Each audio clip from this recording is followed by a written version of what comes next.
زهرة على أجال يوسف زهرة على أجال يوسف اللهم صل على محمد وعلى آل محمد.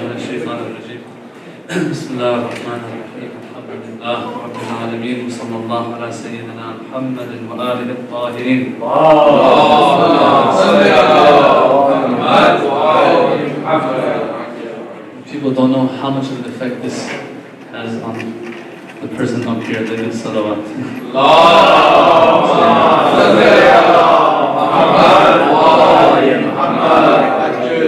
Now that we're talking about salawat, Ayatollah Bahjat, rahmatullah alayhi, he says, we searched and we searched and we could not find a zikr better than the salawat ala Muhammad wa ala Muhammad.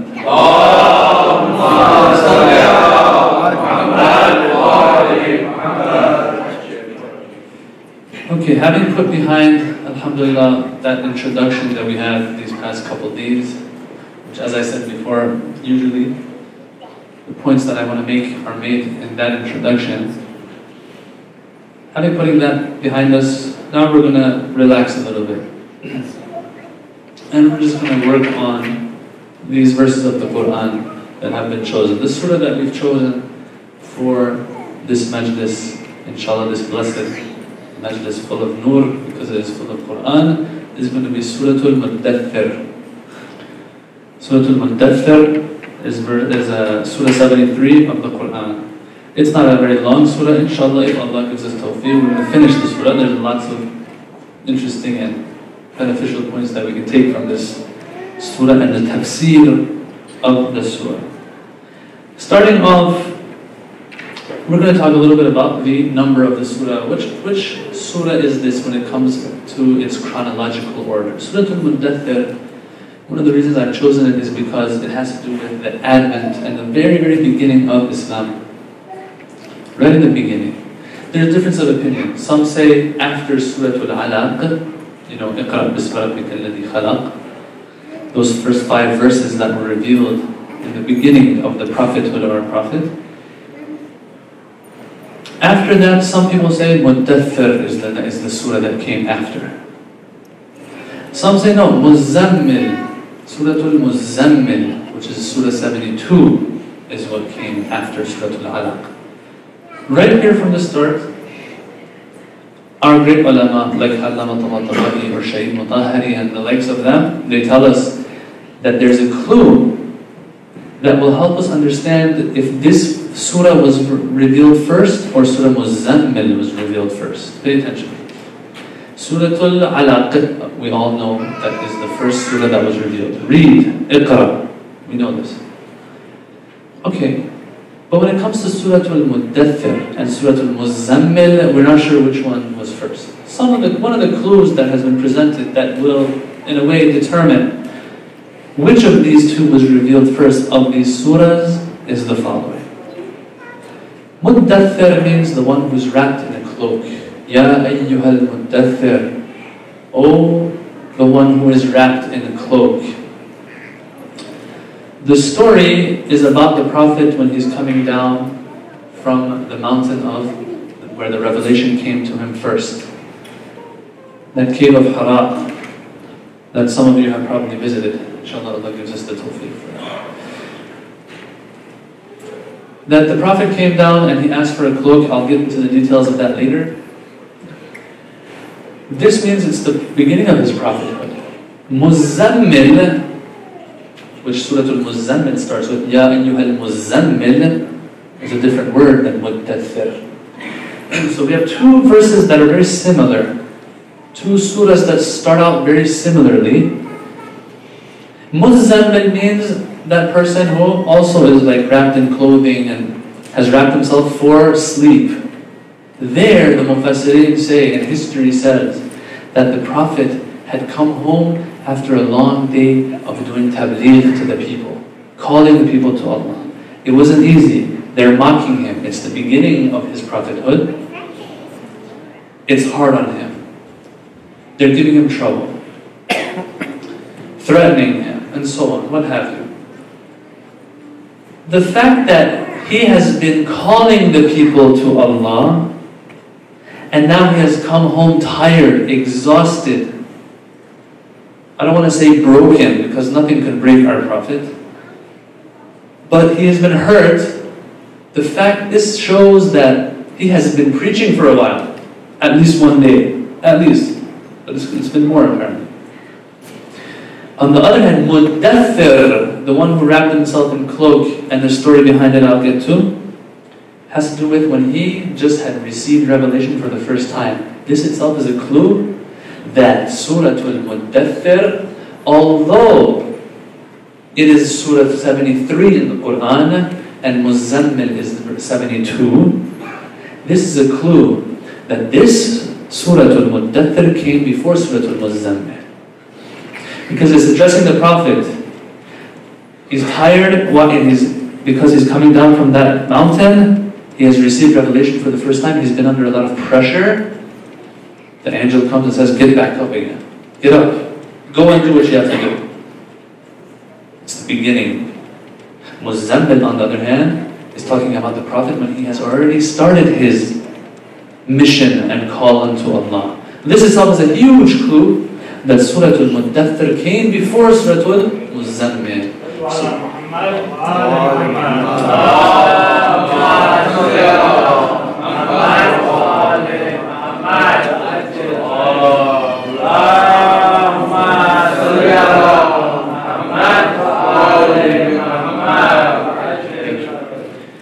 So, this brings me to another point. The Quran has listed Surah Al-Muzammil as Surah 72 and Mudatthir as verse 73, Surah 73. But you're telling us that there's a clue that this one came before that one. Then why is it listed like this in the Quran? This goes back to the compilation of the Quran, brothers and sisters. Just one point I want to make, because this is important kind of, and they're bashing the Shia school because of this sometimes, you see. And that has to do with the Mus'haf of Imam Ali alayhi salam. So, what do we have here? We have a problem. The Prophet has passed away. The Prophet has passed away. The Shia school emphasizes this, although it's in the Sunni sources, that when the Prophet was passing away, he had Imam Ali alayhi salam, in his will to him, he said, I want you to collect and compile the Quran after me. All of those skins that we've written on, those bones, those sticks and wood that we have recorded the Quran on, I want you to bring them together into one book. This is how important it was for Rasulullah. They say that after the Prophet passed away, Imam Ali alayhi salam, and after they took from him the Khilafah, Imam Ali went in his home and didn't come out until he had compiled the Quran. He comes out with the Quran. They say he mounts it on the camel or whatever it was that brought it. He comes to the masjid. Everyone has gathered there, if I'm not mistaken, for the Jum'ah prayer. And when he presents the Quran and he says, I have compiled the Quran, they say, we don't want it from you. And it is here that this whole idea and concept of the Mus'haf, or the Quran of Imam Ali alayhi salam, comes into play. That Imam Ali had a Quran that the people did not accept from him. Now, this sometimes is taken the wrong way and is misunderstood. Some people say there were certain verses in this Quran that never reached us. No. That's not what the mainstream Shia school believes in. That's not what the ulama tell us. The ulama tell us this was a Quran a little different than the normal Qurans, but not because the verses are different. No, it's the same verses. But the chronological order of the surahs was observed in this Quran. Not that just the biggest surah is the one that starts the Quran and the smallest surah is what ends with the Quran. No. Chronological order. So probably in this Quran you had Surah Al-Alaq as the first surah. You probably had Surah Fatiha as one of those first surahs. You probably had Surah Al-Mudatthir and Surah Al-Muzammil. And you probably had Mudatthir before Muzammil. But when they didn't accept this Quran from Imam Ali alayhi salam, and they also say in the margins of this Quran, Imam Ali had recorded why certain surahs or certain verses had been revealed. The Sha'nun Nuzul, they call it. The Sha'nun Nuzul. He had recorded some of these because these also sometimes help in understanding what is meant by the verses of the Quran. But at the end of the day, it was the same verses and the right order. So if someone ever asks, why is it, if this clue is telling us that Surah Al-Mudatthir came before Surah Al-Mizan, why is it listed after? This is the answer that's there. If they ask us, you believe in another Quran? We say, no, we don't believe in another Quran. There's the same Quran, but just maybe the order was a little bit different. Maybe there were some notes on the side, but not as Quran. That's why after that, the Ahlul Bayt that have come, they have confirmed this Quran as the Quran. Even though the order is different, it's not chronological, but they have said, this is the Quran. What's the proof for that? For example, they will tell you, and I said this before maybe, if there's a hadith from us that you want to see are reliable, they're contradicting each other, these ahadith, see which one is in accordance with the Quran and which ahadith are not in accordance with the Quran. Put those aside. If this Quran that we have wasn't the Quran, then the Imams want to tell us to refer to it as the standard, right? So it shows that we believe, and there's other proofs like this as well. I don't want to get into that, that's another topic. But I just wanted to make sure I say this, that the Mus'haf of Imam isn't anything different than the Mus'haf that we have today. So the Prophet, he's coming down, he's in the cave of Hira, and the angel of revelation, which is the angel Jibreel alayhi salam, reveals unto him. You know the story. Iqra, read. The Prophet says, I can't read. He says it again, read. I can't read. The third time the angel of revelation says, read. I can't read. The Prophet here, the account says that the Prophet said, the angel Jibreel squeezed me, exerted pressure on me, and said, read. And then here, what happened? Did he read off of a wall or writing? No. This is the part we usually don't hear much. The account goes like this, that the Prophet says, I could read off of my heart. I was reading from my heart. The Quran is a nur, brothers and sisters. Let me tell you a story. There's this person by the name of Karbala'i Kazim. I'm saying it in a Farsi accent. He was Iranian. Karbala'i Kazim. We have an Agha by the name of Kazim, and they call him Karbala'i Kazim. This is a pious individual, maybe 50, 60, 70 years ago, I don't know exactly when, during the time of Ayatollah Burujerdi, even Ayatollah Marashi Najafi, and these greats. He's a farmer, he's nothing special about him, he's just your everyday normal person. But he has taqwa. He passes a few tests in life. All of a sudden, this illiterate person who just works on the fields can read Quran. Not only can you read Quran, this person is memorized the Quran. Even backwards, even anything. They put a book in front of him, he doesn't know how to read. They put a book in front of him with bits and pieces of Quran in it, but it's also text. He points out, this is Quran, this is not Quran, this is Quran. They said, you can't even read, how is it? How does it work? He says, this has light, this has nur, this doesn't have nur. He sees the nur.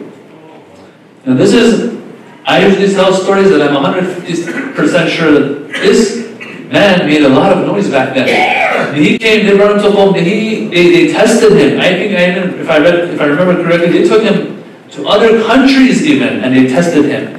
And people like Ayatollah Burujerdi signed that this man, what he's saying is true. This is actually truth.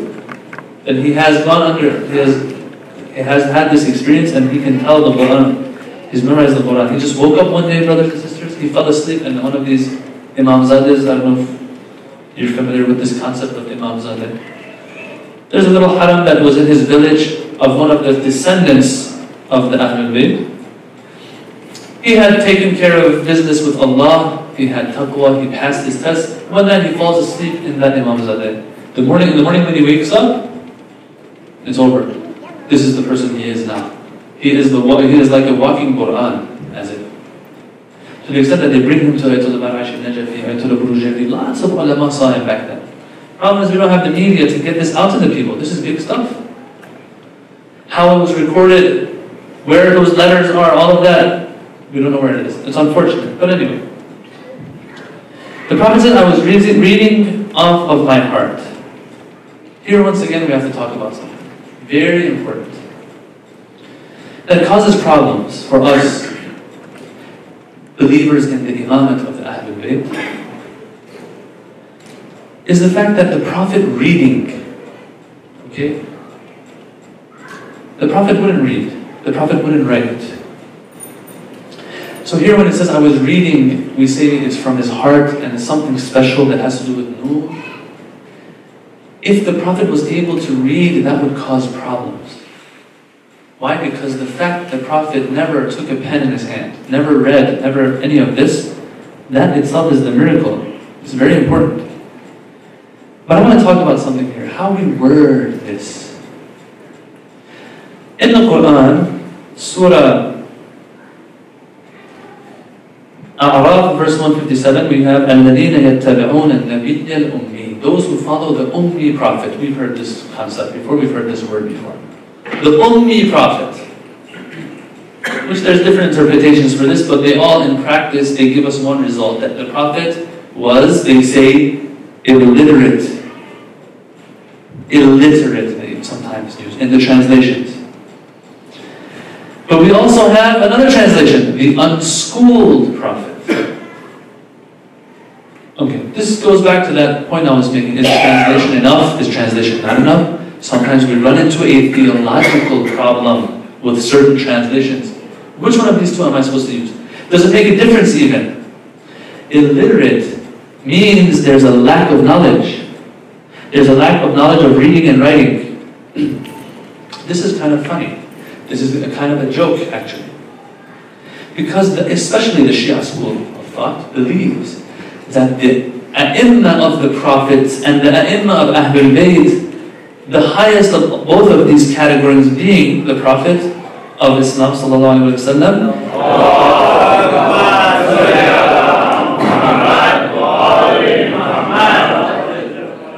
they have access to malakutu samawati wal ard. This is no joke. كذلك نري إبراهيم ملكوت السماوات والأرض. Ibrahim alayhi salam became an imam after he was prophet for years and years. إِنِّي جَعَلُكَ لِلنَّاسِ إِمَامًا. That the Ahlul Bayt would use this verse sometimes about their own imamah. The imamah of Prophet Ibrahim has been passed down to our Prophet and the Ahlul Bayt. That itself is another story I don't want to talk about. The point being though, is that an imam of the prophets or an imam of the Ahlul Bayt has access to malakutu samawati wal ard. Malakut, they say, is that power, that knowledge of Allah that only He can give to anyone else. It's the inner, I don't want to sound esoteric here, I don't want to sound too profound here, but I have no choice. It's that inner dimension of creation. We have this outer dimension of materialism and material creation. There's an inner dimension to all of creation, which is one. وَمَا أَمْرُنَا إِلَّا وَاحِدٌ or وَاحِدًا. Our amr, that which has to do with us, is one, the Quran says. It has to do with the malakut. I don't have time to explain this. I'm just giving you the answer and the result. Anyway, a prophet, an individual, who has access of malakutu samawati wal ard.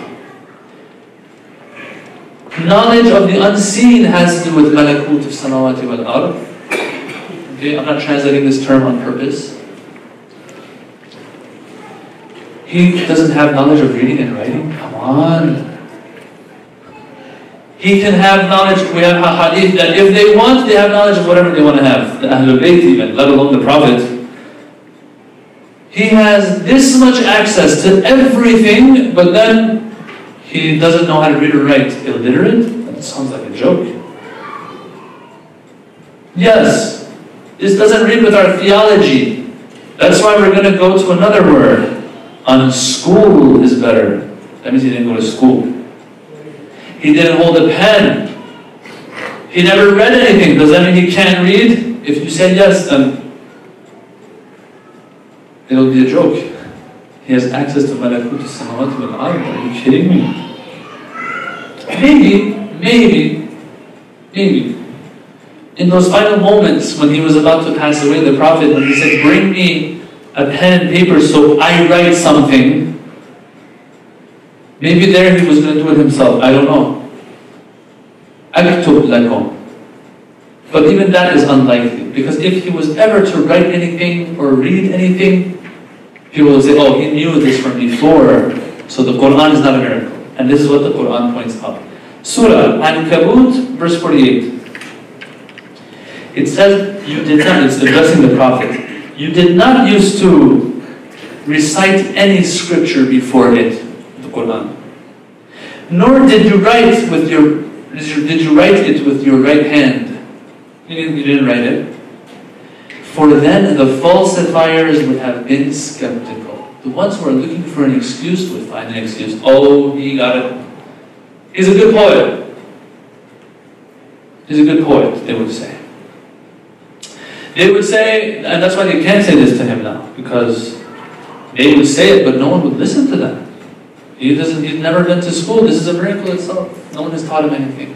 Back then, education was only for the elite, the wealthy. This was the miracle. Allah subhanahu wa ta'ala is not going to let that go to waste. Now, the problem we have though is this. Some people call him illiterate. Brothers and sisters, I want to point something out. This is a key. We have something called Umayyad Islam. The Islam of Bani Umayyah. That fabricated ahadith about our Prophet, even through the wife of the Prophet, for example, Aisha. The Shia school says, I've heard ulama say this, that how dare you even go to this length, O Bani Umayyah, to fabricate ahadith about the Prophet through her even. We don't believe that even she said this. That's how bad some of these ahadith are. Introduces the Prophet as someone naive, someone totally off, somewhere else even, has no idea what's going on. They come to him, they say, give us advice about, our agriculture, our palm trees. He gives them advice. That year they have no produce, no fruits. They come and complain to him. He says, oh, you know better what to do. Just leave me alone. This is how this is. This is a Rasul A'adam that we're talking about here. All of a sudden he's like a normal human being that doesn't know what's going on. He's illiterate and naive, and they even pull pranks on him maybe sometimes, some people, to this extent. What's the purpose behind this? Bani Umayyah is not going to come and fight Rasulullah straight up. Imam al-Sajjad alayhi salam, he said this, and when they took him to Sham,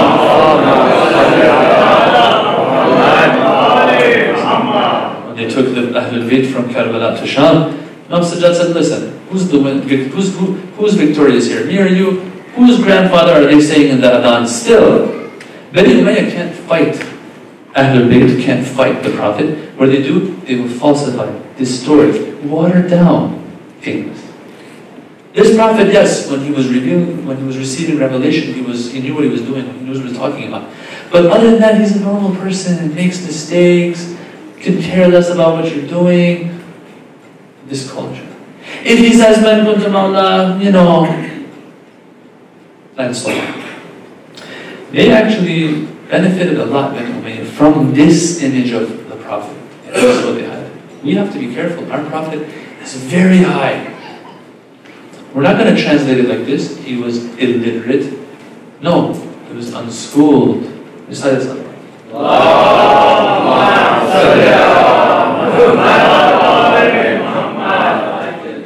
So the Prophet has received revelation. He's coming down the mountain. He says, as I was coming down, I see the angel again. This angel has filled the heavens between the, if I remember correctly, his existence has filled the east and west. That's how great he is. And not only that, all the particles of creation. Now today, if you want to use the right word, you see atoms.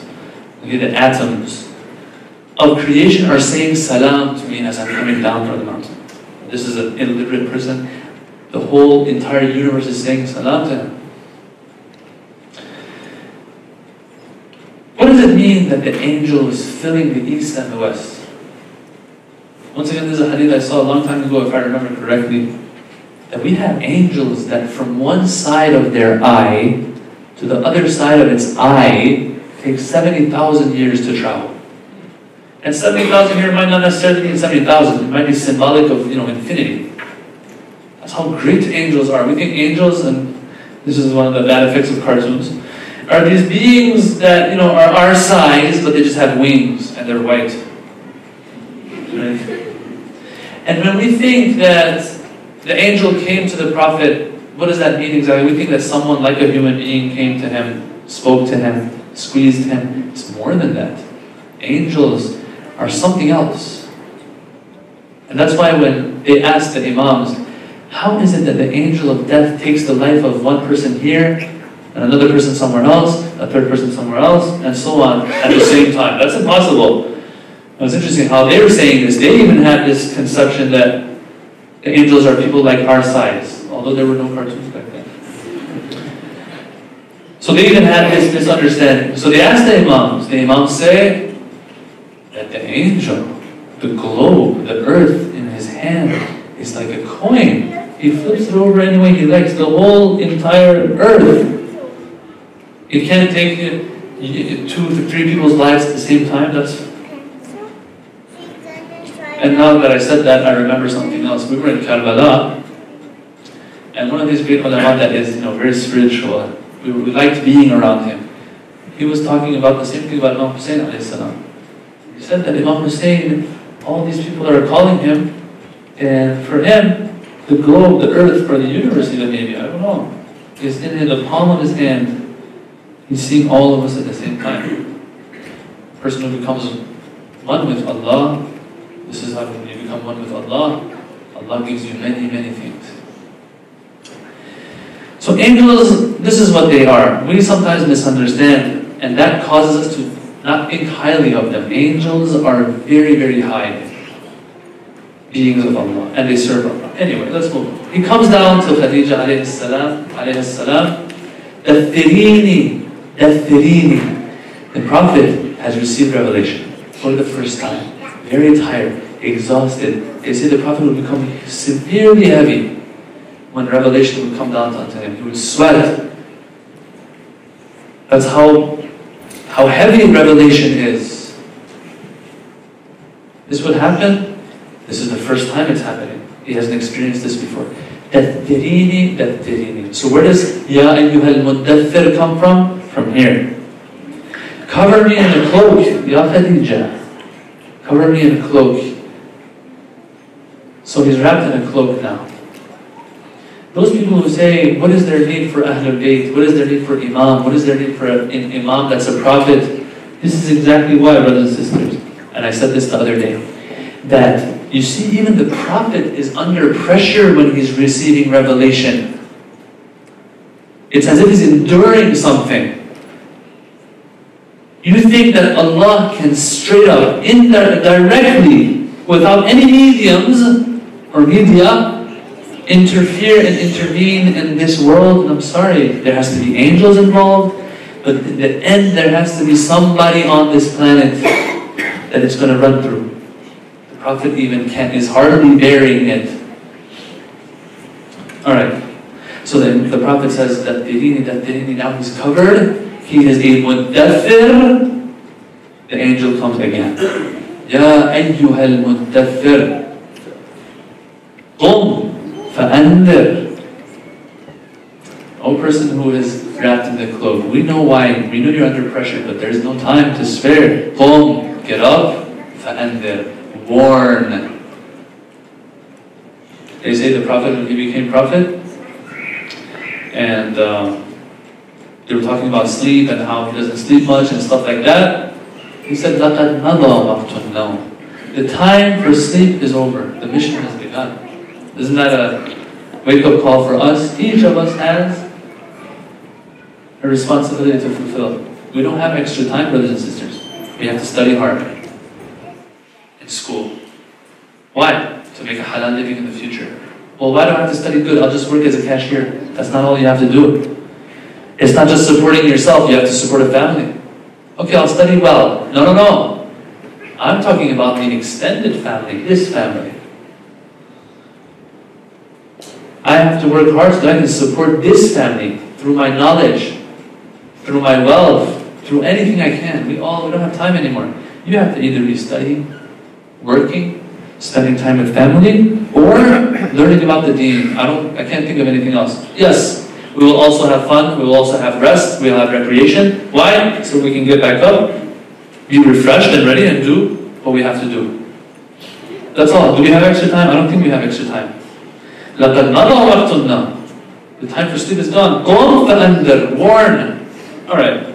We have this term of warn now. Now you have all those people out there that they say, why are you so negative? Why is it that we're always putting our finger on the negative? Warn, warn, be careful. Here the Prophet is saying that they're telling him to warn the people. 3 years later, when he is ordered to expand in his mission, to make it public, the Quran says, وَأَنذِرْ عَشِيرَتَكَ الْأَقْرَبِينَ. Go and warn your relatives and close ones, and make it public. For 3 years he didn't tell anybody. Just maybe the very few that were around him. But now, and 3 years later, he has to go warn again. Warn, warn, warn. Fire, burning hell, this, that. Why are we so negative? Why are you so negative? Why is the Quran so negative? Why doesn't it talk about glad tidings, happiness, joy? Well, first of all, the Quran has spoken about these. So it is wrong for us to only confine it to the negative or to the scary aspect. But at the same time, Allah subhanahu wa ta'ala knows what He's created. He knows we're lazy. He knows I'm lazy, for sure. So He knows I'm not going to get off my back for the purpose of securing my akhirah. Why? Because I have this life already. It's good enough for me. It's good enough for you, but it will end. Atheist, Muslim, non-Muslim, whatever you are, we all agree that we're going to leave one day, right? We're all going to leave one day. So we're going to give this dunya how much it's worth, not more. I'm living in this dunya, I'll have a good time, I'll do what I have to do. But it's not the final destination, for sure. Since I have to work for there, but I already got something here, and it's very distracting sometimes. Once again, we're close to iftar time. Very distracting. Allah knows that if He just tells us only good things, we're not going to get up on our feet. He has no choice but to say, no choice, and of course you know what I mean by He has no choice. If He wants us to get up, He's going to have to move us a little bit. How do we move? When He kind of gets a little serious with us. Yes, that father or mother who wants their son or daughter to study hard, they'll tell them, I'll give you this, I'll give you that if you get these grades, whatever. But at the same time, son, you know how strong a hand I have if you don't study. Both, your choice. They have no choice but to work because we won't listen. I won't listen. So some people who get upset, or some people who highlight the positive too much. No, a balance. And this is the whole idea of khawf and raja, to always have hope, but at the same time be like, oh my God, if I don't watch out, I'll mess up. If I mess up, I might have to pay on the Day of Judgment. This is the whole concept. You got to be on your toes. Inshallah, it's the first 100 years, brothers and sisters, that's hard. After that, it'll be easy because we're all gone. But inshallah, Allah gives us long lives. Inshallah, recite some of it.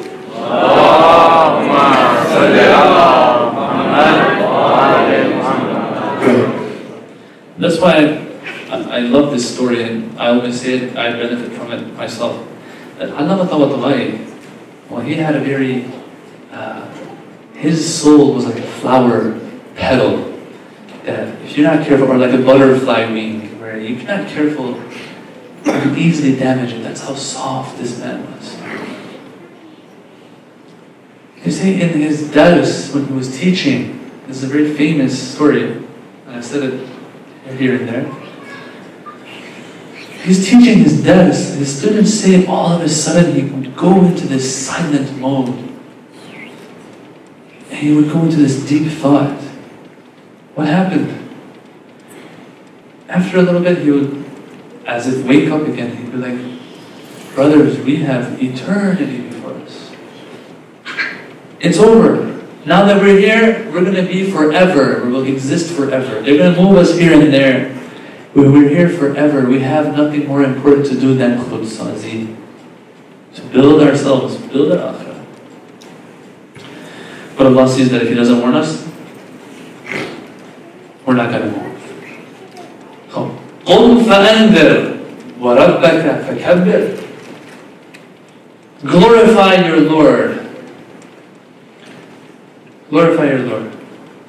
Now that you have gotten up, now that you are warning the people, now that you want to warn the people and you're embarking on this mission, رَبَّكَ فَكَبِّرْ. Glorify your Lord. What does that mean? What is that pointing to? Does that mean get up and start running in the streets? Allahu Akbar, Allahu Akbar, Allahu Akbar? Not necessarily. What does that mean? Shaykh al-Tahari here explains it nicely. He says, go and teach the people about Allah subhanahu wa ta'ala. If you're going to start with people, start with Allah subhanahu wa ta'ala. The beauty of Allah subhanahu wa ta'ala. They don't know what Allah is all about. Talk about Him. He is in their fitrah. There's a little bit of Him, so to speak, in them. If you can wake that up, the connection will be made. The only time there's no connection between two things is that if there is nothing common in between them. But if there's something common in between them, that's where they attach to each other.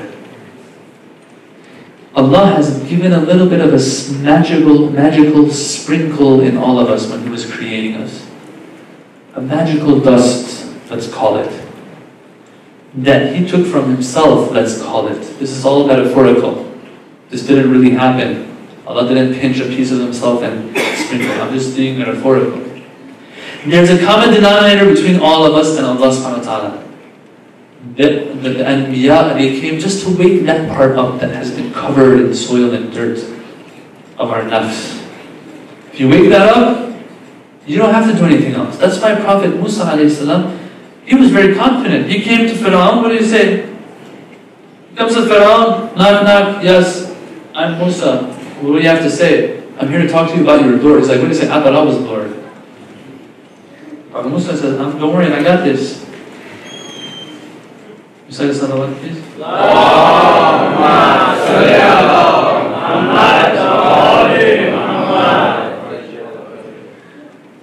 He says, this is in Surah Shu'ara. He said, what is the Lord of all the worlds? Prophet Musa said, I'm here to tell you about the Lord of the worlds. Fir'aun is like, never heard of that one. What is the Lord of the worlds? What are you talking about? He said, the Lord of the heavens and the earth and whatever is between them. That's the one I'm talking about. Should you have conviction? Fir'aun said to those who were around him, with a funny laughing tone, do you hear this guy? Don't you hear him? He said, your Lord and the Lord of your forefathers. Allah. He said, indeed your messenger who has been sent to you, Fir'aun is concluding. What is he? Is surely crazy. That Prophet Musa ﷺ lose his cool, get anxiety and like be afraid and like, no. Because he knows that everyone has that in them. He just has to, dust it off, and the rest, these magnets will connect themselves. I don't got to do anything. Prophet Musa acts as if, it looks like this, as if he's not even hearing Fir'aun talk. He said, the Lord of the heavens and the earth, anything between them. He's saying, oh, look at this guy, he's funny. What does Prophet Musa say? Does he say, no, listen to me. Prophet Musa, it's as if he didn't even hear him. He's going on and on. He says, the Lord of the east and the west, and whatever is in between them, should you apply reason. I can't even hear you, Fir'aun. I'm just going to say what Allah is, and people will come. He said, if you take up any God other than me, I will surely make you a prisoner. Not only did he say that, but when the magicians failed, when they were competing against Prophet Musa a.s., and then they found out that, oh no, wait a minute, this God that he's talking about is real, because the magic he's doing is not magic. This is real. What we're doing is magic. They say back then, let me explain the magic that they would do. They say that they had these ropes. They would put them and dip it in mercury. You know what mercury is, right? That little funny thing in the thermometers? Something like that. They would dip it, they would put it under the sun. A little bit after, when the sun was shining on this, these ropes would start moving like snakes. This is something people had not discovered. They didn't know. This is the magic they were doing, the sorcery they were implementing. Prophet Musa overtook that. Fir'aun here says, I'll make you prisoner. There, when the magicians found out what it's all about, they fell in prostration. Fir'aun says, I will crucify you and cut your one arm from one side and one leg from another side. They said, it doesn't matter. This is my paraphrasing now. Doesn't matter. That little bit of us that was in common with Allah subhanahu wa ta'ala, Prophet Musa did his job. There's nothing you can do anymore. It doesn't matter. La dayr. There's no problem. You can only do stuff to us in this life. The next life is not yours. These are the wonders of Tawheed. We have distance from Tawheed. We have distance from Allah to understand what Allah is. But the great Qurafa and ulama, that's all they would talk about. We get together, we talk about this new phone that came out. They would get together. They would talk about Allah. This, inshallah I'll start ending with this. This is that magical potion that the Anbiya had. They didn't have to do much. Allah had already done the job. They're just dusting it off. That's why those who were against them, they had no choice but to use force. Because it makes sense. The argument makes sense. Which brings me to today. Today also, the enemies of Islam have noticed, have come to the realization that if you're going to fight Islam, you can't fight it by taking it out of context, I don't know, trying to argue back at them, trying to say that that prophet was a terrorist, this, that. No, very simple. Destroy the image of Islam through the extremists. That's the only way we can do it. Or else if we're going to argue with these guys, we can't win. That's why they've resorted to this type of counter-attack against Islam. Because there's no other way to counter Islam. It's not that hard. And that's why the Rabbi, we all know about the letter he wrote. He says, we know what's going on. All you need to do is just go back and try to teach these people more about just the Quran and those certain traditions of the Prophet. And it's very simple. Just get the word out, that's all. The rest is with Allah. That's how powerful this message was. For us also, how much are we working on introducing Allah subhanahu wa ta'ala to our youth? وَرَبَّكَ فَكَبِّرْ. If you're going to go amongst the people, go in with Allah. I'll end with this story. It's an interesting story. Sheikh Mudatthir actually related to this. He says that, and this is, the point he wants to make is that this is how we're supposed to do things when it comes to religion. This is how we're supposed to be. He says that there was a sheikh back 40 years back. Now this is before the inqilab that Sheikh Rastani says this. So that's like 40 plus 30. This is like 7 years ago. He says back then, they would go with buses to Mashhad for ziyarat. There was cars, but very few, that sometimes people would pay to go with those cars to Mashhad. He says this sheikh, he said, let's go with car once. They get in the car, they're paying for it. There's this one guy in there too, that's like, not very religious. And with him, he is carrying a crate of oranges. Back then, that was like one of the good things, oranges. And a good quality orange. He's taking it for his relatives in Mashhad. So he says, we got into the car with the sheikh and we got going. Now this guy starts mocking. With a mocking tone, he asks, so sheikh, what do you do? And the sheikh said, I just do my sheikhi business. And he said, what's that? He said, sheikh business is sheikh business. Alright, now we'll see what he meant by that. We'll see. He says, on the way there, this car breaks down or gets stuck in water. So everyone gets out of the car, they're pushing, they try to get help from some villagers, and so on. These villagers come to help. What happens is, this box of oranges which today would be like a box of brownies, falls in the water. The water takes these oranges away and they're all scattered. These villagers, all of a sudden, they just run for them oranges. And they start collecting them. Now this guy, this was what he was taking as a huge gift for his relatives in Mashhad. He starts calling out, crying out, bring it back, that's mine. Where no one cares what he's talking about. And they all running off with the oranges. Shaykh Mudatthir says that the Sheikh got up, he called everyone, said, come back. Everyone came back. And he said, listen, aren't you Muslim? Don't you fear Allah?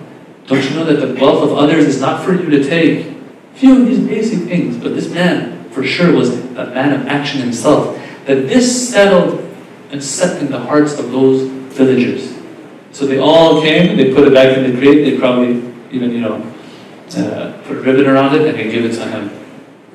And the Sheikh turns back and he says, this is Sheikh business. And Shaykh Mudatthir concludes here, he says, this is what the prophets would do. They would do Sheikh business.